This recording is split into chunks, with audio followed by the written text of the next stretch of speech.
Bismillahirrahmanirrahim. Assalamu alaikum. Welcome to lecture number 4 of chapter 27. We are discussing some topics of chapter 27 that's name is Man and His Environment. And in this lecture number 4, we are going to discuss a topic of degradation and depletion of resources. So all of you are warm welcome to the channel of BioKids. And in this lecture, we will discuss about some of the important depletions that are going on in our environment that are going to exploit and over exploit the resources.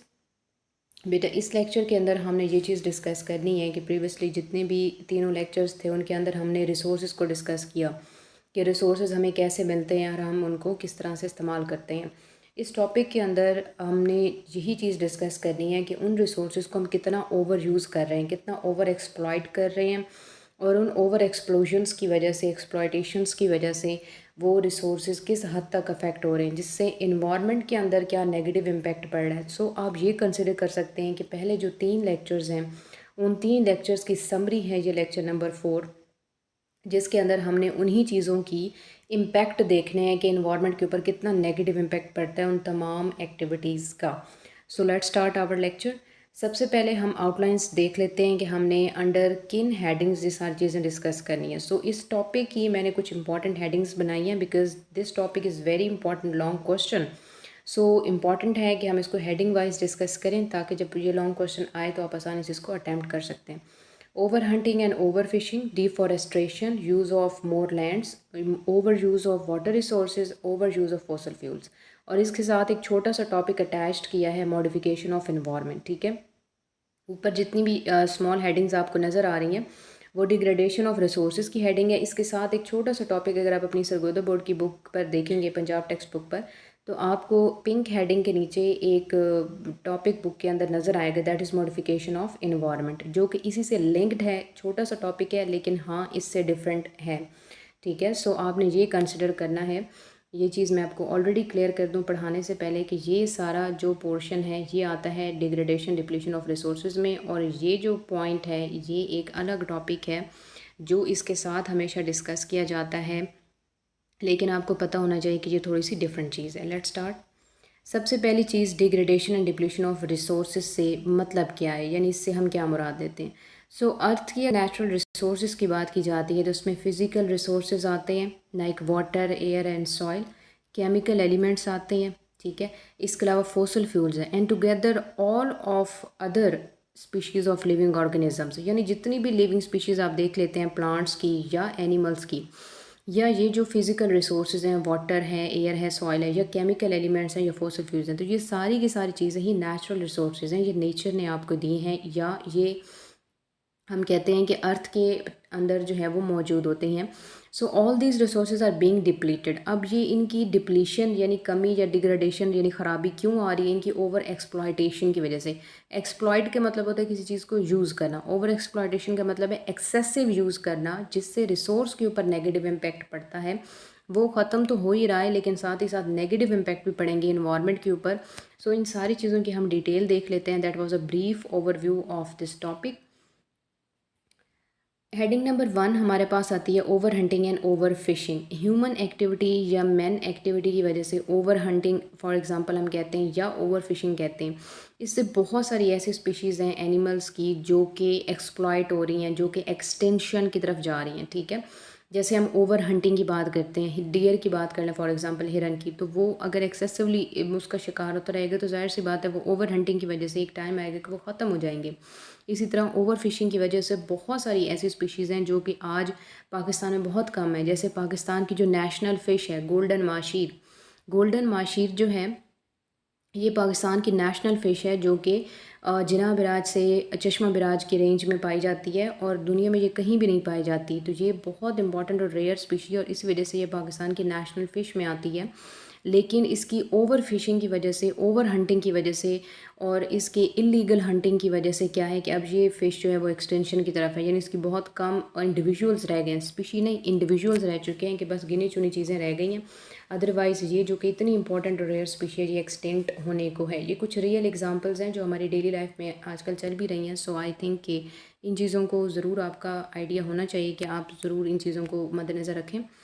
बहुत सारी ऐसी countries हैं जो कि अपने food content के लिए सी species के ऊपर डिपेंड करती हैं, यानी सी फूड आपको पता है कि बहुत सारे इलाकों में कंट्रीज़ में यूज़ किया भी जाता है, वहाँ पे भी ओवर फिशिंग होती है जिससे कोस्टल वाटर्स जो हैं जिनकी प्रोडक्टिविटी कम हो जाती है।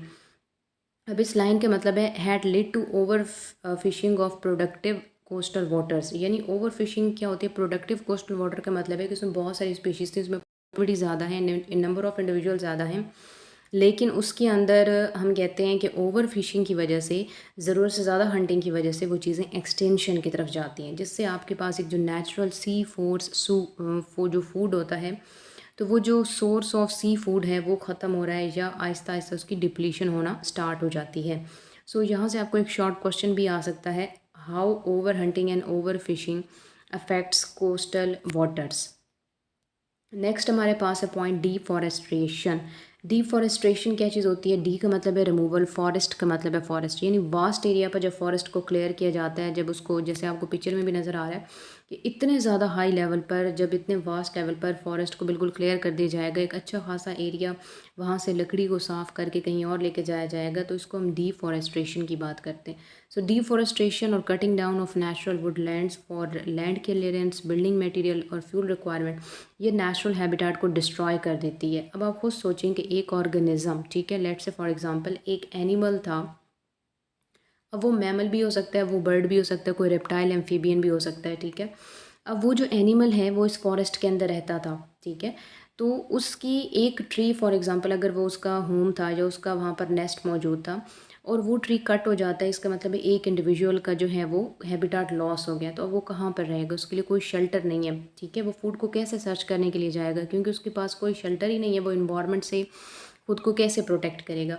तो अगर हम एक इंडिविजुअल के बारे में ऐसा सोच रहे हैं, लेट्स थिंक अबाउट कि अगर आप ये चीज़ सोचें कि एक वास्ट एरिया पर अगर इतने ज़्यादा लैंड क्लियर होगा तो बहुत सारी ऐसी स्पीशीज़ हैं एनिमल्स की जिनकी हैबिटेट डिस्ट्रक्शन हो जाएगी, और हैबिटेट डिस्ट्रक्शन हो जाएगी, एनिमल के पास शेल्टर ही नहीं होगा, तो वो कैसे सर्वाइव कर सकता है? ऑब्वियसली वो ऑर्गेनिज्म भी फिर एंडेंजर्ड स्पीशी या एक्सटेंशन की तरफ चला जाएगा। फिर उसके बाद हम बात करते हैं next point, use of more land. Over 30% हम कहते हैं कि अर्थ का जो है ना वो लैंड है, ठीक है, ये चीज़ हमने काफ़ी दफ़ा डिस्कस की है, दैट अर्थ को अगर आप 100% कंसिडर करते हैं तो उसमें से 70% वाटर का कंटेंट है और रिमेनिंग 30% जो है वो अर्थ का ड्राई लैंड आता है या टेरेस्ट्रियल इन्वायरमेंट आती है, ठीक है। अब ह्यूमन की अगर हम बात करते हैं तो ह्यूमन एक टेरेस्ट्रियल एनिमल है, और उसकी जो increasing population with the passage of time, जब पॉपुलेशन इंक्रीज़ होगी, आबादी बढ़ती चली जाएगी, तो उससे जो लैंड की इन्वायरमेंट है, जाहिर सी बात है वहाँ पर रिसोर्सेज का ज़्यादा होना चाहिए या लैंड को क्लियर होना चाहिए ताकि वहाँ पर वो अपनी हाउसिंग कर सके, घर बना सके, कॉलोनीज़ बना सके। इसका रिज़ल्ट क्या होगा कि ज़्यादा से ज़्यादा अगर लैंड यूज़ होगा तो बाकी जो एनिमल्स हैं दे वो डिप्राइव ऑफ द लैंड, यानी उनको लैंड नहीं मिलेगा, उनको हैबिटेट नहीं मिलेगी। सो ये जो लाइन है, that man is terrestrial animal and is increasing population makes more use of land depriving other animals, कि ह्यूमन अपनी नीड के लिए वो ज़मीन खुद इस्तेमाल कर रहा है जिससे एनिमल्स के हिस्से में वो ज़मीन नहीं आती, ठीक है। The increasing population requires more land for farms, home, industry, recreation, roads and more food to feed them. यानी उस लार्ज एरिया को क्लियर करना पड़ेगा, चाहे वो जिस मकसद के लिए भी हो, कि वहाँ पर फॉर्म्स बनाने हैं, वहाँ पर होम बनाने हैं, वहाँ पर इंडस्ट्री बनानी है, कोई रिक्रिएशनल पार्क बनाना है, कोई रोड वगैरह बनाना है, या कोई भी चीज़ बनानी है, या इवन वहाँ से फूड हासिल करना है, लेकिन वो ज़मीन तो क्लियर हो जाएगी, वो साफ़ सुथरी ज़मीन हो जाएगी, मतलब उसमें जो फॉरेस्ट था या जो ग्रास लैंड था वो ख़त्म हो जाएगा, जिससे रिजल्टेंटली क्या होगा कि वहाँ के एसोसिएटेड जितने भी एनिमल स्पीशीज़ थे, और डेफिनेटली अगर हम प्लांट्स की बात कर रहे हैं तो वो स्पीशीज़ भी एक्सटेंशन की तरफ चली जाएंगी क्योंकि उनके पास लैंड नहीं होगा, ठीक है। यहाँ पर आपको एक क्वेश्चन आ सकता है, how the exploitation of land results in habitat destruction. How the exploitation of land results in habitat destruction of organisms. Next हमारे पास आता है over use of water resources. अच्छा, over use of water resources की जहाँ तक बात हो रही है, so all of us knows very well कि जितने भी डोमेस्टिक या इंडस्ट्रियल या इरिगेशन पर्पसेस होते हैं, ये हम वाटर की नेचुरल रिसाइकलिंग को बहुत ज़्यादा अफेक्ट करते हैं। हम अनकॉन्शियसली भी पानी का इतना ज़्यादा इस्तेमाल कर रहे होते हैं, मतलब हमें ज़रूरत नहीं है कि हम इतना पानी इस्तेमाल करें, लेकिन फिर भी हम पानी को ज़ाया कर रहे होते हैं। यानी एक्सेसिव जो है वो बाथिंग पर्पसेस के लिए यूज़ हो रहा है, कपड़े धो रहे हैं तो इतना ज़्यादा पानी ज़ाया हो रहा है, या खाना वगैरह बना रहे हैं, बर्तन धो रहे हैं तो इतना पानी इस्तेमाल होता है, यानी वो पानी हम ज़ाया कर रहे होते हैं। और ये चीज़ें वाटर की जो नेचुरल रिसाइकलिंग प्रोसेस है उसको अफेक्ट करती हैं। या इरिगेशन में आपने देखा होगा कि अक्सर जो किसान वगैरह ट्यूबवेल लगाते हैं या पानी वगैरह दे रहे होते हैं, तो वो पानी की पाइप्स ऐसे ही फसलों में छोड़ देते हैं, वो पानी से भर जाती हैं, फिर भी पानी ज़ाया होकर सराउंडिंग एरियाज़ में जा रहा होता है, ज़ाया होकर ज़मीन में जा रहा होता है। तो इससे नेचुरल रिसाइकलिंग इफेक्ट होती है। So water is used so rapidly for the from the reservoirs that it is not replaced fast enough by the rain water. यानी पानी का जितना इस्तेमाल होता है ना रेजरवायर से, चाहे वो कोई पौंड है, लेक है, कोई झील चश्मे तालाब से आप पानी ले रहे हैं, बेदरेख इस्तेमाल हो रहा है, ज़रूरत से ज़्यादा इस्तेमाल हो रहा है, लेकिन ये बारिश की वजह से रिप्लेस नहीं हो पाता। यानी इतनी बारिश नहीं होती कि वो चीज़ रिप्लेस हो जाए, उतना ही पानी ज़मीन में वापस जज़ब हो जाए। तो ये हम इस्तेमाल जो है ना वो ज़रूरत से ज़्यादा कर रहे होते हैं, जिससे पानी ज़ाया होता है। एंड सीवेज ट्रीटमेंट जो प्लांट्स होते हैं ये भी कंपैरेटिवली बहुत स्लोली काम करते हैं, आहिस्ता आहिस्ता ये लिमिटेड क्वांटिटी में पानी को साफ़ या क्लियर कर रहे होते हैं, एज़ कम्पेयर टू जितना पानी हम ज़ाया कर रहे होते हैं, जितना पानी हम वेस्ट कर रहे होते हैं। सो इस चीज़ को मद्देनज़र रखना चाहिए कि over use of water resources होते हैं, पानी का बहुत ज़्यादा इस्तेमाल होता है, जिससे जो साफ़ पानी है, जो नेचुरल वाटर है, फ्रेश वाटर है, वो काफ़ी ज़्यादा वेस्ट हो रहा होता है। यहाँ से आपका क्वेश्चन यहाँ पे पीछे बन सकता है, how over use of water resources can result in disturbance of natural recycling process. How overuse of water resources can result in disturbance of natural recycling process. ये आप देख सकते हैं कि अगर आप बहुत ज़्यादा नल मतलब इस तरह से खोल देते हैं, पानी काफ़ी ज़्यादा इस्तेमाल हो रहा होता है, चाहे वो वाटर आप जो है वो कुकिंग पर्पसेस के लिए, मैन्युफैक्चरिंग पर्पसेस के लिए यूज़ करें, चाहे आप वॉशरूम्स के अंदर ज़रूरत से ज़्यादा उसका यूजेज करते हैं, या आप नॉर्मली हम कहते हैं कि उन चीज़ों को इस्तेमाल करते हैं, या इस तरह से अगर हम कहते हैं कि इरिगेशन में पानी एक्सेसिवली कि वो नल वगैरह चला देते हैं, चलता रहता है काफ़ी टाइम तक, वहाँ पे फसलें या पौधे जो भी हैं उनको पानी मिल तो जाता है, लेकिन फिर भी वेस्ट हो रहा होता है। तो इन चीज़ों की वजह से क्या होता है कि पानी का बेदरीग इस्तेमाल हो रहा होता है, या हम कहते हैं कि पानी ज़रूरत से ज़्यादा जो है ना वो इस्तेमाल हो रहा होता है, इस्तेमाल क्या ज़ाया हो रहा होता है। तो इस चीज़ का ज़रूर ख्याल रखना चाहिए, क्योंकि पानी हमारे लिए बहुत इंपॉर्टेंट चीज़ है, बहुत इंपॉर्टेंट हम कहते हैं रिसोर्स है। सो इसको ख्याल रखना चाहिए। Over use of fossil fuels, coal, oil और पीट, नेचुरल गैस, ये नॉन रिन्यूएबल रिसोर्सेज हैं, फॉसिल फ्यूल्स हैं। अच्छा, फॉसिल फ्यूल्स ऐसे हैं जो कि लार्ज क्वांटिटी में एनर्जी प्रोवाइड करते हैं, as a result carbon dioxide भी रिलीज़ होती है, वाटर वेपर्स भी रिलीज़ होते हैं जो एयर का पार्ट बन जाते हैं। फॉसल फ्यूल और दो के मेन सोर्स है एनर्जी का, लेकिन ये इसलिए भी बहुत इंपॉर्टेंट होती है because it is a sole source of raw material.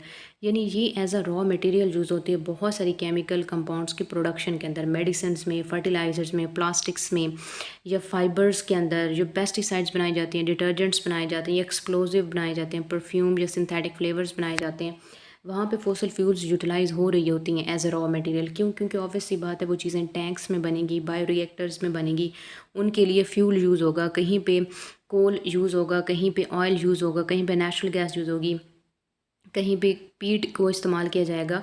तो रॉ मटेरियल के तौर पे भी इन चीज़ों की मैन्युफैक्चरिंग के लिए यूज़ होते हैं, या कहीं ना कहीं इन चीज़ों के अंदर भी इनको ऐड किया जाता है, क्योंकि ये रिच सोर्स होते हैं कार्बन कंटेंट का। सो दैट्स वाई इनको मल्टीपल कंपाउंड्स की मैन्युफैक्चरिंग के लिए यूज़ किया जाता है। सो द ओवर और unwise use may result in depletion of resources. तो जाहिर सी बात है डिप्लीशन तो कॉज करेगा ही, और ज़रूरत से ज़्यादा इस्तेमाल करेंगे तो ऑब्वियस सी बात है कि वो चीज़ जो है ना इन्वायरमेंट के अंदर एयर पोल्यूशन ज़रूर क्रिएट करेगी। कोल सबसे कॉमन एग्जांपल है कि अगर आप लकड़ी जलाते हैं कितना ज़्यादा धुआं उठता है, ठीक है। अगर आप ऑयल या बिल्कुल बाकायदा जो लकड़ी वाला कोयला होता है वो जलाते हैं, उससे कितना ज़्यादा धुआं उठता है, तो उससे rich carbon dioxide content air का पार्ट बनती है, जिससे क्या होता है कि हम कहते हैं दोबारा से जो है ना एयर पोल्यूशन इंक्रीज़ होना शुरू हो जाती है, एयर पोल्यूशन बहुत ज़्यादा हो जाती है। और ये चीज़ रिसर्च ने साबित की है कि जो इंडस्ट्रियल एरियाज़ होते हैं, जहाँ पे इंडस्ट्री लगती है, जहाँ पे फॉसिल फ्यूल्स का ज़्यादा यूज़ होता है, वहाँ पे पोल्यूशन बहुत ज़्यादा होती है एज़ कम्पेयर टू एक ऐसा इलाका जहाँ पे इंडस्ट्री नहीं है या जहाँ पे नॉर्मल एक लाइफ चल रही होती है। यही बात बिल्कुल अगर हम एक शहर और देहात की या गांव की ज़िंदगी को कंपेयर कर लें तो शहर में इतनी एयर पोल्यूशन होती है क्योंकि वहाँ पे फ्यूल ज़्यादा यूज़ हो रहा होता है, वहाँ पे ट्रांसपोर्टेशन ज़्यादा होती है।